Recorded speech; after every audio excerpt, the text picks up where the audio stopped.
IBPS PO 2023 अभी जिसका result 1 अप्रैल 2024 में आया है, तो उसमें मेरा सिलेक्शन हो चुका है। इसलिए मैंने यहाँ पे 2023-24 लिखा है कि 23 में इसकी नोटिफिकेशन आई थी और 24 में इसका 1 अप्रैल को रिज़ल्ट आया है। ठीक है, तो मैं सिलेक्टेड हो चुका हूँ। मैंने अपनी इंटरव्यू की जो मेरी मतलब एनालिसिस था, जो मेरी वीडियो थी, वो भी मैंने इस चैनल पर डाली हुई है, तो आप उसको भी ज़रूर देखना। उससे आपको काफ़ी कुछ सीखने को मिलेगा। और जिनका भी इस साल सिलेक्शन हुआ है, जितने मेरे साथी हैं, जैसे लगभग 5,500 वैकेंसी थी इस बार। ठीक है, उनको सबको बहुत बहुत बधाई। आप सभी ने बहुत मेहनत की थी, सबको कॉन्ग्रेचुलेशंस मेरी तरफ से। ठीक है, और जिनका नहीं हुआ, लगभग 15,000 बच्चे इन्होंने इंटरव्यू में बुलाए हुए थे, तो मैं अप्रोक्स मान के चल रहा हूँ कि लगभग 10,000 बच्चे यहाँ से आउट हुए हैं। ठीक है, उनको भी मैं बधाई देना चाहूँगा कि आप इंटरव्यू तक पहुँचे और आप काफ़ी मतलब कम मार्जिन से बाहर हुए होंगे। मुझे पता है कुछ बच्चे पॉइंटों में बाहर होते हैं। ठीक है, और जब नेक्स्ट टाइम आप इंटरव्यू देने जाओगे तो आप एक अचीवमेंट अपने साथ लेकर जाओगे कि हाँ भाई, मैंने पिछली बार भी इंटरव्यू दे रखा है, और आपको वहाँ पे उसका बेनिफिट देखने को ज़रूर मिलेगा। ठीक है, तो 22 में जो IBPS की नोटिफिकेशन आई थी, PO क्लर्क SB का चाहे जो भी लगा लो, उसमें मेरा भी नहीं हुआ था। मैं भी, वो मैसेज आता है ना, जो जब हम रिज़ल्ट चेक करते हैं वो मैसेज आता है, we regret to say that. वो मैसेज देख देख के मैं पक गया था। ठीक है, और मैं ऐसे सोचता था कि यार पता नहीं मेरी किस्मत में सरकारी नौकरी है भी है या नहीं है। ऐसे चलता रहता है, लाइफ है। मतलब कई बार आपको ऐसा लगेगा कि नहीं हो रहा, पर आपके पास ऑप्शन नहीं होता उस टाइम कोई भी। आज के टाइम में इतना ज़्यादा बेरोज़गारी है हमारे देश में। ठीक है, तो आपको मेहनत करनी पड़ेगी और इसका कोई सब्स्टिट्यूट नहीं है। और जिस तरीके से मैंने तैयारी की थी, मेरे क्या सोर्सेज थे, मैंने कहाँ से पढ़ाई की है ना, वो इस वीडियो में मैं आपके साथ शेयर करने वाला हूँ। और कुछ ऐसी यार बारीक चीज़ें होती हैं जो आपको मतलब कोई बताता नहीं है, आप उन चीज़ों पे ध्यान नहीं देते। मैं आपको इस वीडियो में शेयर करूँगा। मैंने इंटरव्यू की वीडियो डाली हुई है, आप उसको देख सकते हो कि मेरा इंटरव्यू एनालिसिस कैसा, मतलब इंटरव्यू कैसा गया था और कौन सा बैंक मुझे मिला है। ठीक है, IBPS इसके 2023 के थ्रू, तो वो भी मैं आपको इस वीडियो में बताऊँगा। तो भाई हम सबसे पहले बात करते हैं। अब जैसे आपको पता है कि बैंक एग्ज़ाम्स में 4 सेक्शन होते हैं मेनली, इंग्लिश, क्वांट, रीजनिंग और जीके। ये करंट अफेयर का जो मैंने लास्ट में लिखा हुआ है ना, इसको भी साथ लेके चलना है। अभी ऐसे मत बोल देना कि हाँ भाई ये तो मेंस में आता है, इसकी हमें ज़रूरत नहीं है, अभी आप सिर्फ इन तीनों का बताओ। नहीं, सबसे पहली गलती यही होती है कि इसको हम पढ़ते नहीं हैं और इसको हम मेंस में, इसमें हमारे 1.5 नंबर भी नहीं आ पाते। मैं आपको बताना चाहता हूँ कि इस बार की जो करंट अफेयर की कट ऑफ थी 1.5 मार्क्स ओनली, और कितने का आता है, लगभग 40, पता नहीं शायद 50 मार्क्स का करंट अफेयर आता है। ठीक है, 50 क्वेश्चन होते हैं, सिर्फ 1.5 नंबर भी नहीं बच्चों के आ पाए। और अगर इन 1.5 नंबरों को हटा दो, करंट अफेयर के सेक्शन को हटा दो, तो कुछ स्टूडेंट ऐसे भी थे, एस्पिरेंट ऐसे भी थे जिनके 15-15, 20-20 मार्क्स ऊपर हैं कट ऑफ से, जनरल की कट ऑफ से। जैसे 63 कट ऑफ थी ना जनरल की, तो इससे 20-20 मार्क्स ऊपर हैं। बस उनका सिर्फ 1.5 नंबर ये करंट अफेयर में नहीं आ पाया, इसलिए वो आज सिलेक्शन की लिस्ट में नहीं है। आज वो फिर से दोबारा तैयारी करेंगे। तो ऐसी गलती बिल्कुल भी आपने नहीं करनी है। 4 सेक्शन आते हैं लास्ट तक सिलेक्शन लेने के लिए, तो आपने इन चारों को बहुत स्ट्रॉन्ग करके चलना है, वो भी शुरू से।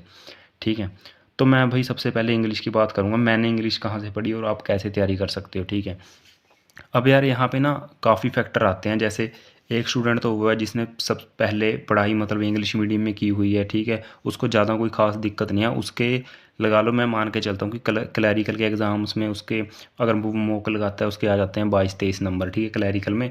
और PO में उसके आ जाते हैं 18-19। तो उसे तो कुछ खास दिक्कत है नहीं। ठीक है, उसको तो सिर्फ रीडिंग करनी है और मॉक्स देने हैं अपने सेक्शनल मॉक, वो तो निकाल लेगा इंग्लिश। अब कई बच्चे ऐसे भी हैं यार, स्टूडेंट जो मतलब हिंदी मीडियम में पढ़े हुए हैं। ठीक है, उनके इंग्लिश में मार्क्स, इंग्लिश की बहुत ज़्यादा प्रॉब्लम रहती है, क्योंकि जहाँ मैं तैयारी करता था, मेरे साथ जो एस्पिरेंट थे उनको भी इंग्लिश में उनके मार्क्स नहीं आते थे।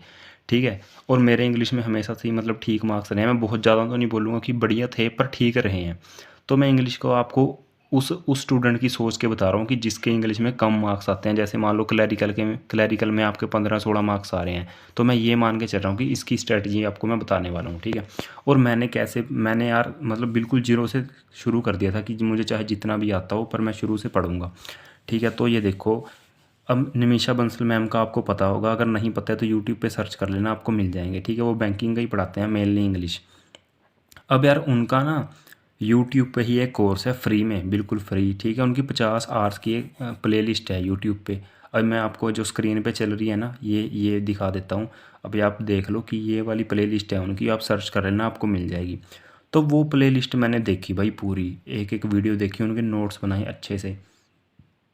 अब जैसे मान लो आपने ग्रेजुएशन कर रखी है। ठीक है, पर आपको कुछ चीज़ें ऐसी हैं बारीकी, जैसे नाउन्स के टाइप्स हो गए, सब्जेक्ट वर्ब एग्रीमेंट हैं, कुछ ऐसी ऐसी चीज़ें जो बीच में बहुत बारीक हैं, आपको वो भूल गए या आपको नहीं पता या आपने छोटे होते कभी उन पर ध्यान नहीं दिया, तो जब वो चीज़ें आपको पता लगेंगी ना, तो आपका थोड़ा सा माइंड यार थोड़ा सा फ्रेश होगा कि हाँ भी आपकी थोड़ा सा माइंड खुलेगा कि हाँ यार ये चीज़ें मुझे पता नहीं थी और आज मुझे पता है।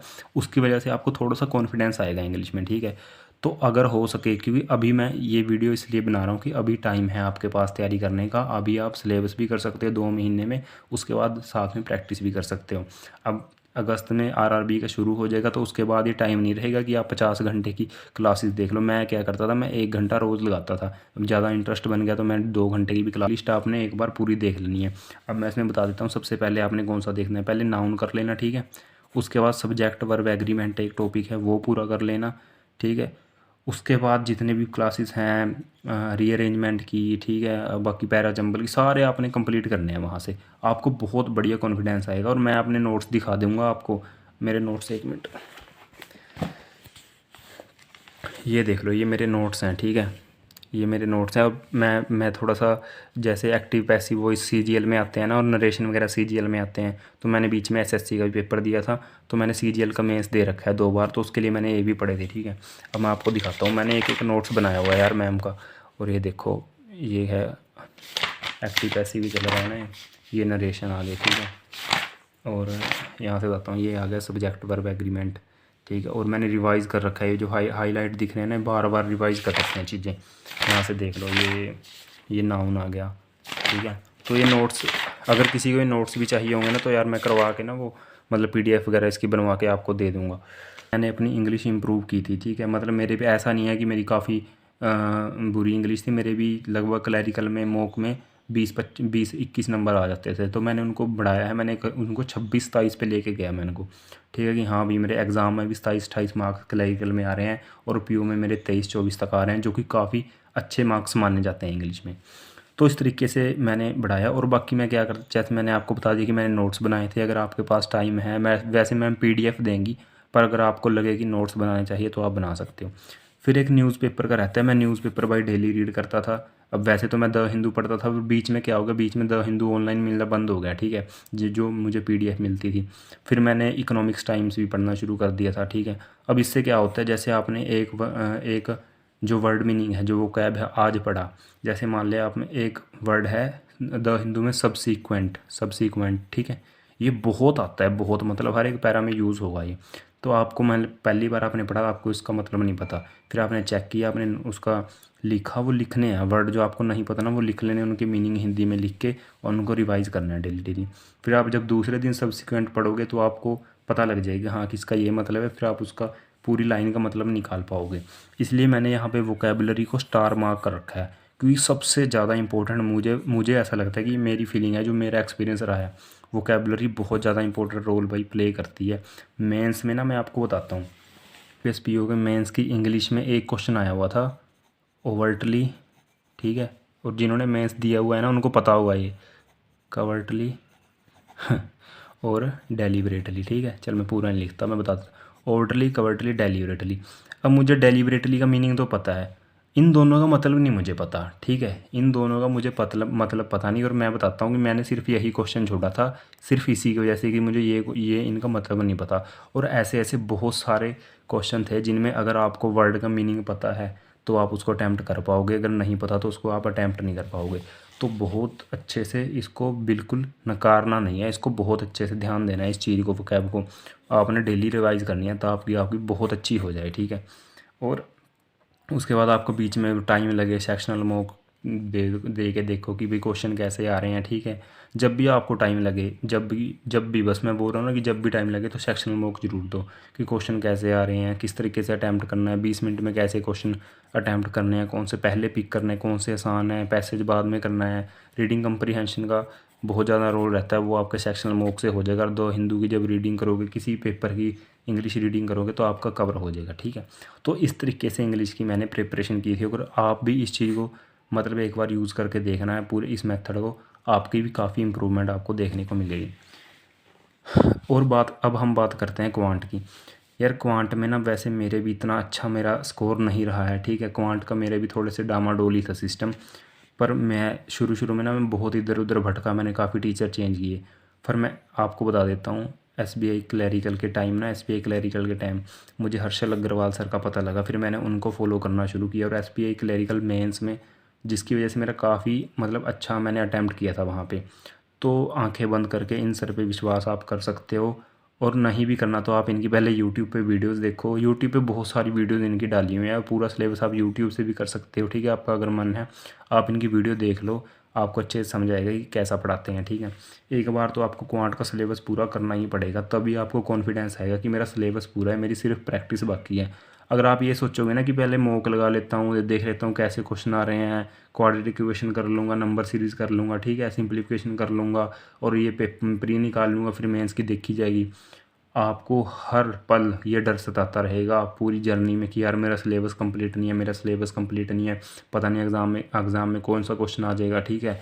और अगर मान लो आप रॉन्ग नंबर सीरीज़ की प्रैक्टिस नहीं करते कभी, ठीक है, और प्री में 5 नंबर की रॉन्ग नंबर सीरीज़ आ गई, तो आपको ये कॉन्फिडेंस होता है ना, आपको ऐसा लगेगा कि यार मैंने तो प्रैक्टिस नहीं की, और जो बाकी आपको आता है वो भी आपका ले डूबेगा ये। तो ऐसी गलती नहीं करनी है कि आपने कुछ भी छोड़ना है, पूरा सिलेबस कंप्लीट करना है। और ये चीज़ है ना रॉन्ग नंबर सीरीज़, इसको तो स्टार मार्क करके लिख लो, ये इतनी इंपॉर्टेंट है ना, मैं बाद में आने वाली वीडियोज़ में इसकी इंपॉर्टेंस बताऊंगा आपको, ठीक है। बस अभी मान के चलो कि रॉन्ग नंबर सीरीज़ सबसे इंपॉर्टेंट है बैंकिंग की तैयारी में, इतना मान के चलो, ठीक है।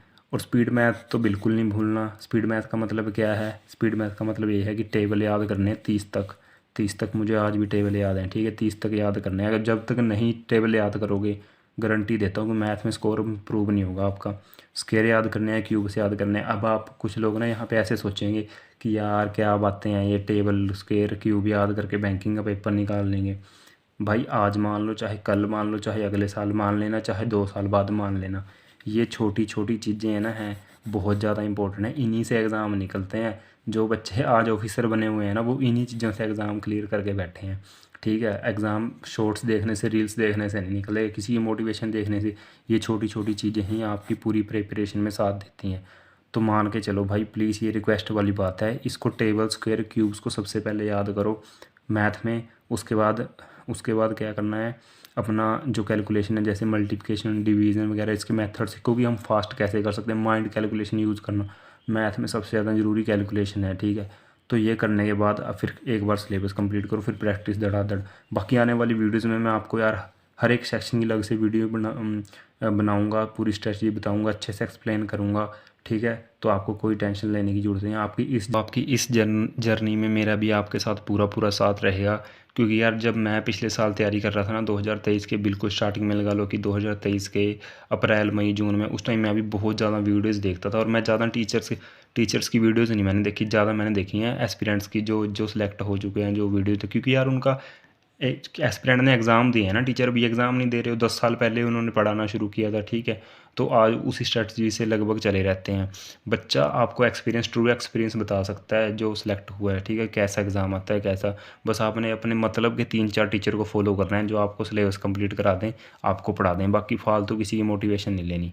दूसरा, तो रीजनिंग में भी वही बात है, पहले आपने अपना सिलेबस कंप्लीट करना है बहुत अच्छे से, प्री प्लस मेंस का दोनों साथ में, ठीक है। और जो ये चीज़ें हैं मेंस की, कोडिंग, मैजिक बॉक्स वाली इनइक्वालिटी होती है, उसको सॉल्व करना, स्लोग्स वगैरह, पजल सीटिंग को तो भूल ही नहीं सकते आप, ठीक है।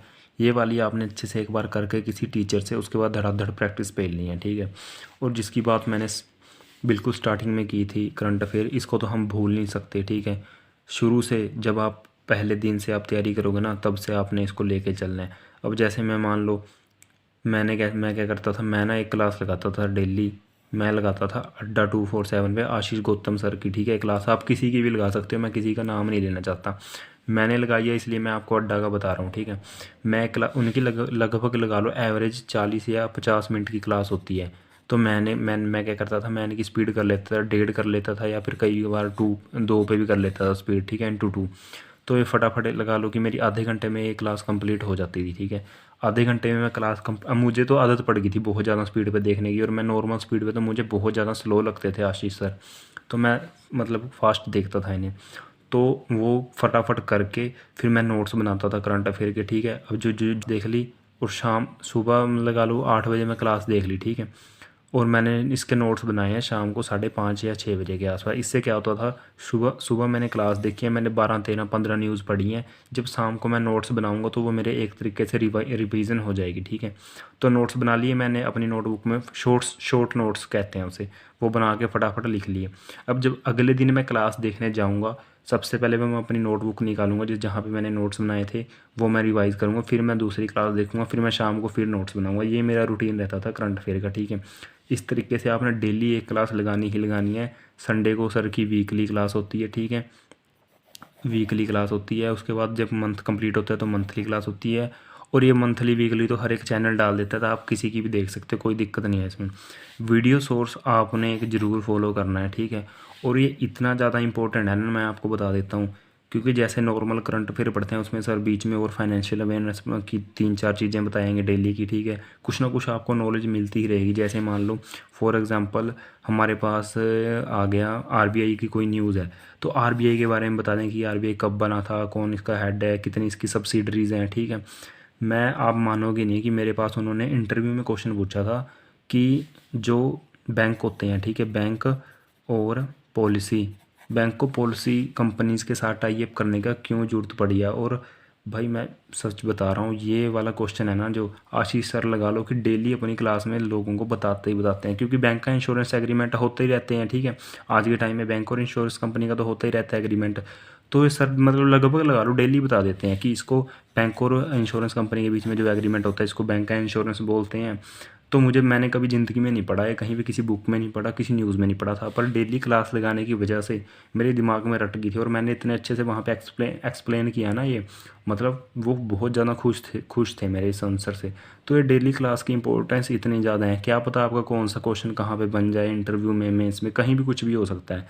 तो आप आधा घंटा 40 मिनट आप इसके लिए आपको ज़रूर निकालने चाहिए, ठीक है। और अब रही बात हर एक अलग अलग सेक्शन की, तो मैं अलग अलग वीडियोस डालूंगा, आप कनेक्टेड रहिए चैनल से, आपको काफ़ी हेल्प इस चैनल से मिलने वाली है, ठीक है।